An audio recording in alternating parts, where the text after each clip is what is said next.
Hello guys, welcome to the channel. Welcome if you're new. I'm Stacy and tonight we're going to do a little galaxy painting. I was feeling like doing something loose and free and non-committal, and this seemed like a fun idea. Wasn't really sure what colors I wanted to start with. I don't have a plan, so I'm just going to spritz the page. And I time-lapse this one because honestly galaxy paintings are pretty simple. The key to a good galaxy painting is letting it dry between the layers. I didn't do that between my second and third application because I was too impatient. But they do come out much, much better if you put down a layer and then wet the page gently and put down another layer. It gives it more depth. This one I was just having a little fun, a little loose free fun. And I decided to go in with quinacridone magenta first. I'm going to do a little pink purple based kind of nebulous galaxy situation.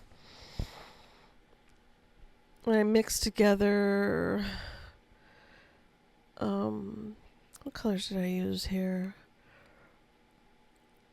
Dioxazine purple and indigo, with just a touch of Payne's Gray to kind of dilute it down a little bit, make it a little deeper, darker color. And splash that in and then kind of let it settle a little bit. And then I went in with another application, a little thicker, pastier application. That's another thing you can do as well.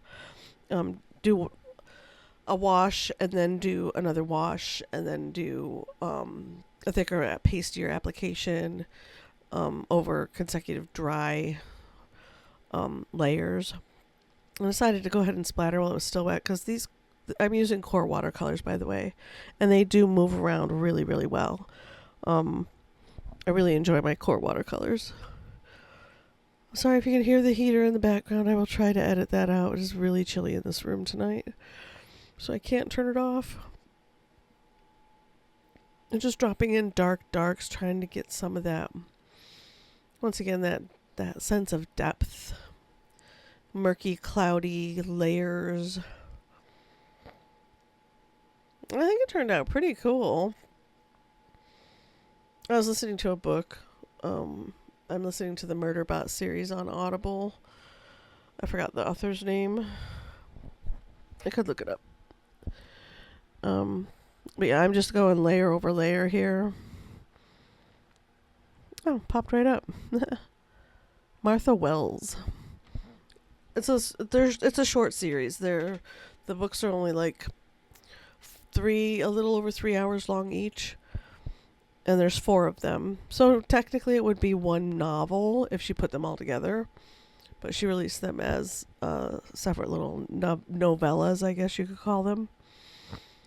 Got them a while ago and decided to go ahead and listen to them. And here I am throwing on some salt, thinking I would get a little bit of that white action, but I didn't let it. I should have let it dry naturally, and I didn't. The key with salt is to let it dry naturally and completely and then rub the salt off. And I've gotten too impatient, so I didn't really get the salt effect that I was looking for. Maybe in the next one. Maybe do greens and yellows next time. That'd be fun, right? I tend to gravitate towards the pinks and purples, though. I'm not sure why.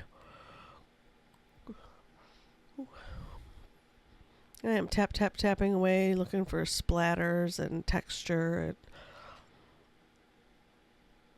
I'm grabbing from the granulation set of Qor colors that I got a little bit of the violet that's in there and some of the ultramarine pink for more texture, and adding that in.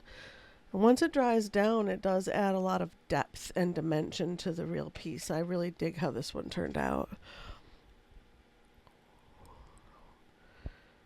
And just layer over layer, dropping it. I'm basically playing with color here because I wanted to listen to a book and paint something where I could just play with color, not necessarily color mixing, like technically color mixing in my color mixing journal, but something more playful.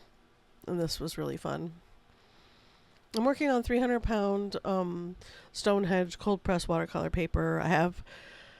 I bought a pack of it last year, and I cut a bunch of it up into 5x7 cards, and that's what this is. It's just a 5x7 piece of paint or paper. Sorry. And here, oh, I got out the bleed proof white. I do love my P.H. Martin's bleed proof white. Dr. P.H. Martin. It's a good tool to have in the arsenal, for sure. If you don't have gouache, I definitely would have this. I do have gouache as well. I have M. Graham's gouache, which is very nice. And I believe Sennelier's, a tube of Sennelier white gouache.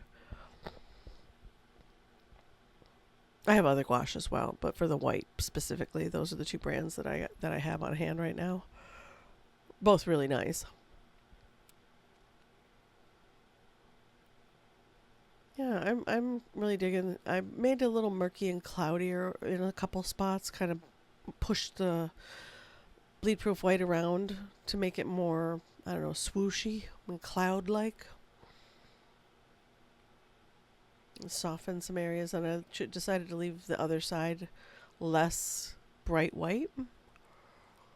Yeah, I kind of dig it. I had a lot of fun. Oh. Here I am being all impatient again.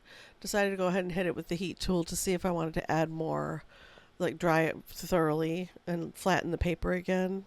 And the paper did bubble a little bit because I was very water heavy with it. And usually the 300-pound does not bubble at all. But I went a little crazy with the water at the start.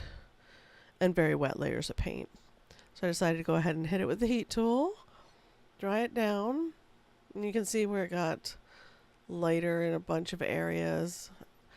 I decided to go ahead and put in some more darks along those corners, along those edges coming in. And not every nebulous sky needs stars in it. I don't feel like it needs stars all the time, every time. It does look neat, but for me, sometimes when you put in the splatter of stars, it takes away from all the layering, all that hard work I did in the layering. I'm just dropping in some more darks to get. Hopefully, it will make the center look more bright and airy. You know, does that make sense? And then just a little bit of dry brushing over the top in some areas. Kind of dragging that dark color around a little bit. Breaking up some of that pink and white a little bit. Giving a little more texture. Once again, just playing with color. Seeing what I can do with the brush and with different effects. And rolling the brush around and dragging it around when it's almost completely dry and just has pigment on it is a really good way to do that. And then this is my favorite part. We take off the tape and do the big reveal. And I forgot I was recording by the end of this painting. And I think I just stop and really look at it for a minute. Doesn't that look nice? Let's blast it with that heat tool again. Yeah. And I hit the back just a little bit because when I used too much heat in the middle and the front, it bowed a little bit. And now I'm making sure there's no more salt on there. Get all that salt off. And you don't have to take the salt off from what I understand, but I always do. And there we go. I really enjoy this. Let me know what you think in the comments below. Don't forget to like and subscribe if you're new. And I'll see you guys in the next video. Bye.